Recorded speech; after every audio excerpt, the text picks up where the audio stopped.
Em 12 minutos de filme, eu tava em prantos de raiva desse sistema de merda. Até a Última Gota tá no topo dos mais assistidos da Netflix desde que foi lançado. E não é à toa, apesar de a gente ter algumas críticas. Esse vídeo vai ter spoiler, tá? Já aproveita pra deixar o like e seguir o canal, porque isso faz muita diferença pro meu trabalho. O filme fala sobre maternidade solo em contexto de vulnerabilidade social e opressão racial. E é um rasgo no peito, porque reverbera muito a situação de milhares de mulheres pelo mundo. A trama acompanha Janaya, que é uma mulher negra que mora na periferia, e se desdobra pra dar o mínimo de dignidade pra filha, que tem uma condição neurológica grave. E ela se vê presa num labirinto de burocracia e porta fechada até o limite do desespero. Eu sempre digo que os roteiros normalmente estimulam as nossas emoções em ondas, que surgem de sentimentos contrastantes, para que não fique monótono. Como assim? Um filme de comédia vai ter os seus momentos de drama, assim como um suspense geralmente tem os momentos de descontração, como uma conversa leve entre dois amigos, por aí vai. Aqui, não. Os dois sentimentos que se revezam são tensão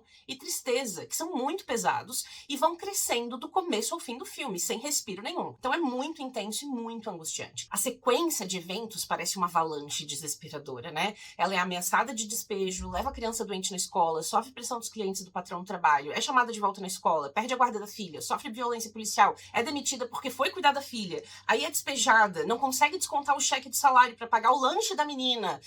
Tudo isso forma um ciclo infinito de exploração e violência de onde ela não consegue sair. É mesmo um labirinto muito solitário. E para pegar ainda mais dentro da gente, a direção do Tyler Perry buscou uma fotografia e uma direção de arte que trazem o tom mais cru e realista possível. Então, desde a primeira cena, a gente vê bagunça no apartamento, que é pequeno, mas é impossível de dar conta trabalhando em 2 empregos e cuidando de uma criança. A gente vê olheira, suor, o cansaço no rosto da Janaya, os figurinos, os bastidores do trabalho dela, os movimentos de câmera, tudo é pensado para conectar com a realidade dessas mulheres vulneráveis. No primeiro ato, então, a gente tem a construção dessa personagem que, mesmo na dor, ainda consegue encontrar espaço para empatia e para solidariedade. Ela não tem grana nem pro aluguel e é cobrada na frente de todo mundo, sofrendo já de cara essa humilhação pública, mas tira as moedas que tem no bolso para dar pro senhor que tá mais vulnerável que ela. Nessa cena, eu achei curiosa a escolha da música It Was a Good Day, do Ice Cube, que tá tocando em algum lugar do ambiente, porque parece uma baita ironia do diretor, já que a letra fala sobre um dia feliz na vida de um homem que vai passear e comer o que e quem ele quiser. E a gente sabe que o dia dela não vai ser bom,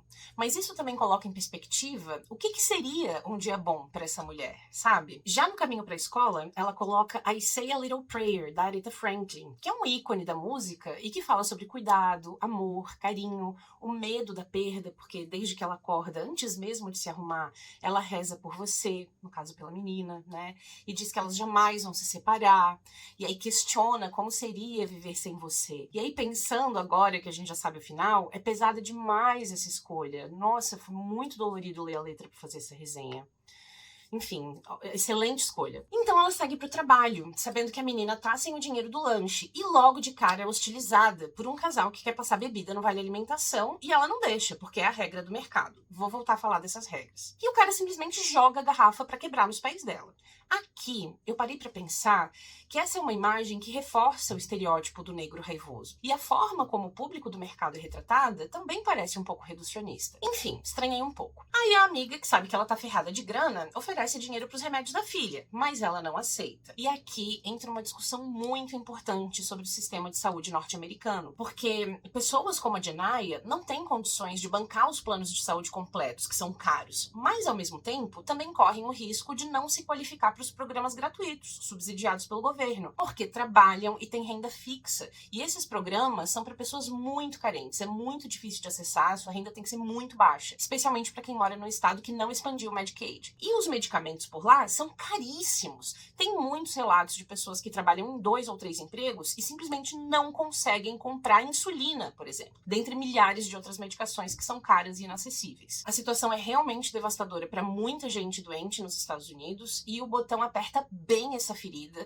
porque a situação precária da Janaya se dá porque os remédios da área são muito caros. Então, mesmo trabalhando igual uma doida, ela traz o aluguel, não tem dinheiro pro lanche, por aí vai. Bom, ela recebe uma ligação da escola, o chefe dela quase não deixa ela ir, e na escola ela é notificada de que o conselho tutelar tá levando a criança embora, porque, enfim, tá sem comida, sem lanche, com hematoma. O que a Genaia tenta desesperadamente explicar o que aconteceu num tombo, porque a menina queria tomar banho sozinha, mas não tem jeito, levam a menina. E a Genaia fica lá, sozinha, no meio do corredor da escola. Eu achei uma escolha super simbólica da direção. Na volta pro trabalho, ela enfrenta um cara ensandecido, que por causa de uma falha pequena que ela comete no trânsito, começa a perseguir e bater no carro dela pela cidade, porque ele olha pra dentro e vê que é uma mulher negra. Até que ela derrapa e vira na pista. Só que o cara é um policial, extremamente racista, que chega a ameaçar ela de morte, dizendo que vai arrumar um jeito legal de explodir a cabeça dela. Fortíssima essa cena, e eu não duvido nada que essa fala tenha sido ouvida pelo próprio Tyler Perry em algum momento da vida, que também é o roteirista do filme, ou alguém muito próximo dele, sabe? E aqui existe uma nítida crítica à violência policial absurda contra a comunidade negra,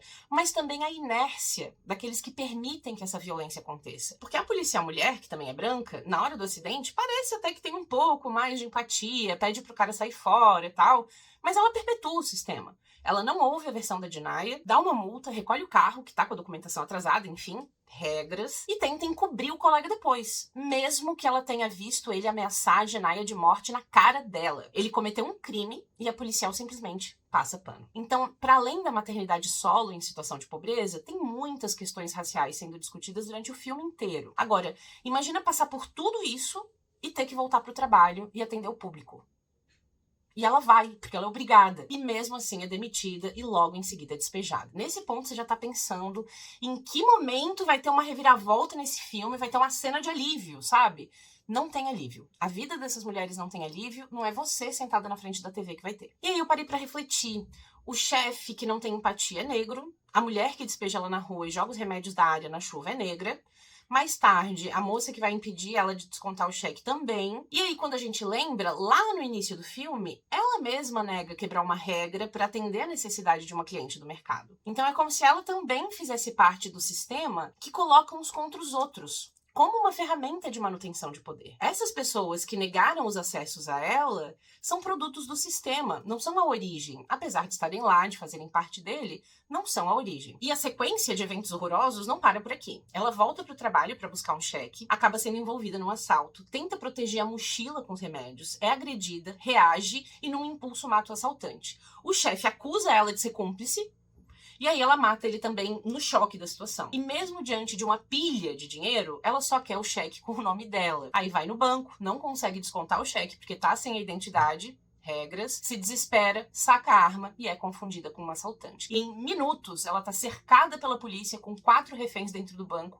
todas mulheres negras, o que também é bem simbólico. A partir daqui, o que era uma interpretação pontual, competente, estraçalha todas as expectativas. A Taraji P. Henson tá sensacional no papel. O discurso que ela dá no telefone, que é transmitido ao vivo por uma das reféns, é de desidratar de tanto chorar. O texto em si nem é tão bom, falando sinceramente, mas a entrega dessa mulher é assustadora. Eu já assisti muitos trabalhos com ela sempre entregou muito, mas aqui... Nossa, gente, arrepiante demais. E além desse, os outros discursos dentro do banco também provocam discussões interessantes. O homem mais velho dizendo que os jovens não querem mais trabalhar me pegou muito também. A mulher tem 2 empregos, sabe? E mesmo assim ela não dá conta. A economia tá completamente quebrada. Essa é a realidade de muita gente. Aqui no Brasil, um salário mínimo não paga porra de um aluguel de 2 quartos, sabe? Imagina colocar todo o resto na conta, comida, água, luz. É desesperador. E o filme retrata isso muito bem e ironiza na voz desse personagem. Mas não é só desespero e ironia. Mesmo no meio da crise, a gente vê ali sororidade, compreensão. A gerente do banco é a mais fofa do mundo. A idosa entendendo a situação da Genaia, representando a sabedoria da ancestralidade feminina.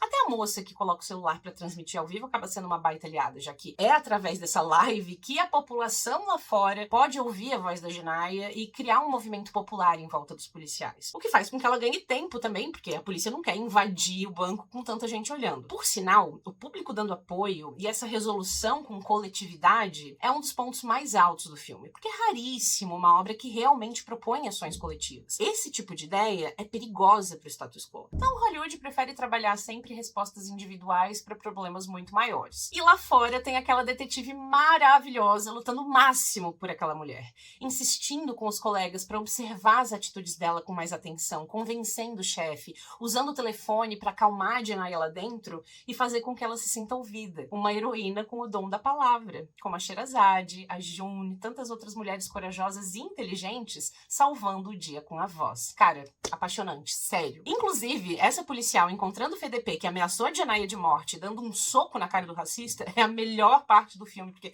é o único momento de catarse, é o único respiro. Aí a coisa vai escalonando, chega o FBI, que tem mais poder que a polícia local, e é cheio de homem branco querendo invadir o banco e matar a mulher negra. Bem simbólico também. Uma pena que eu já tenha visto essa imagem antes de ver o filme, porque eu saquei essa virada muito antes dela acontecer. Bem chato, enfim. Mas é pro público descobrir aqui que a filha, quem ela tanto insiste que precisa proteger, já morreu. E ela alucinou todas as interações que ela teve com a filha naquele dia. É um tipo de mecanismo de defesa psicológica mesmo. A dissociação opera como um refúgio mental para lidar com a perda. E é muito interessante que ela invente um cenário em que ela perde a filha também, só que de outro jeito. Um jeito que talvez dê para recuperar. E toda a questão de não ter dinheiro pro lanche, da menina ter caído, etc., pode refletir o nível de cobrança mental que as mães enfrentam. É tanta coisa que nunca se dá conta. E com isso vem a culpa. Nesse caso, uma culpa ainda mais avassaladora, claro. E ela dá o banho na menina que não tá lá, me quebrou muito, porque também é um refúgio da culpa. Em algum momento a menina caiu, talvez quando ela teve a crise convulsiva, e agora a Janaya tá ali cuidando para que isso não aconteça de novo.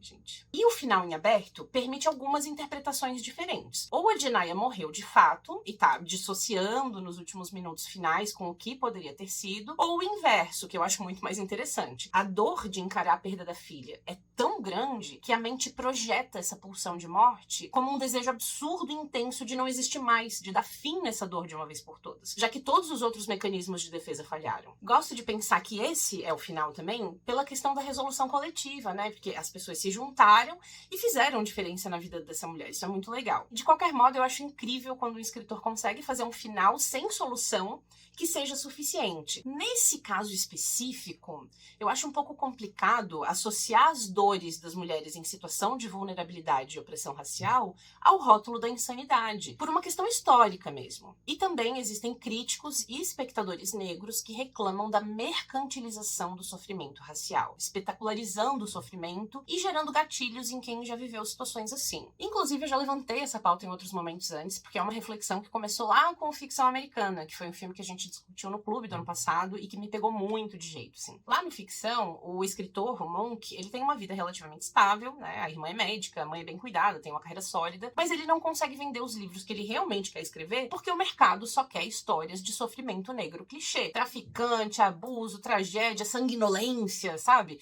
E aí, quando ele zomba disso e escreve uma paródia escancarada, o livro vira um sucesso instantâneo. E essa crítica que o Ficção Americana faz me lembrou a forma como a violência contra as mulheres é fetichizada em tela. Já falamos bastante disso aqui. Quantas produções colocam protagonistas femininas que sofrem abuso, por exemplo, sempre a partir do olhar masculino, transformando o horror em fetiche? Agora, se a gente coloca isso a partir de uma ótica de raça, é impossível não questionar o fetichismo. Por que tantas narrativas de sofrimento negro viram sensação e ganham holofote na mídia, enquanto o trabalho de criadores negros fora desse molde não são nem notados, sabe? Claro que os temas apresentados são importantíssimos de serem trabalhados porque são atuais, reais, impactam a vida de muita gente. Pensando tudo isso, levando essas questões em consideração, será que não teria sido ainda mais transgressor a Janaya simplesmente sair viva com o apoio da população, sem explorar aquela cena da morte super gráfica da personagem? Sem dar para os fetichistas esse gostinho?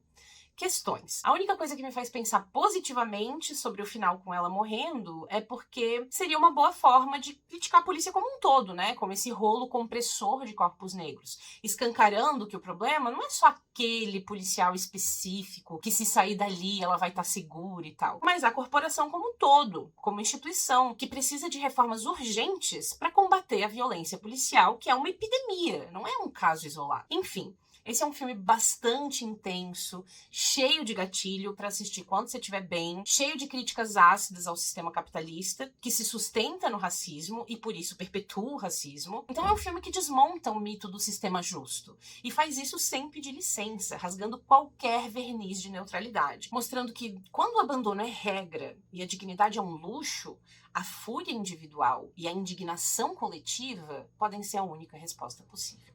É isso. Se você gostou do conteúdo, deixa o like, se inscreve no canal, porque o seu apoio faz muita, muita diferença pra mim. Obrigada e até o próximo papo.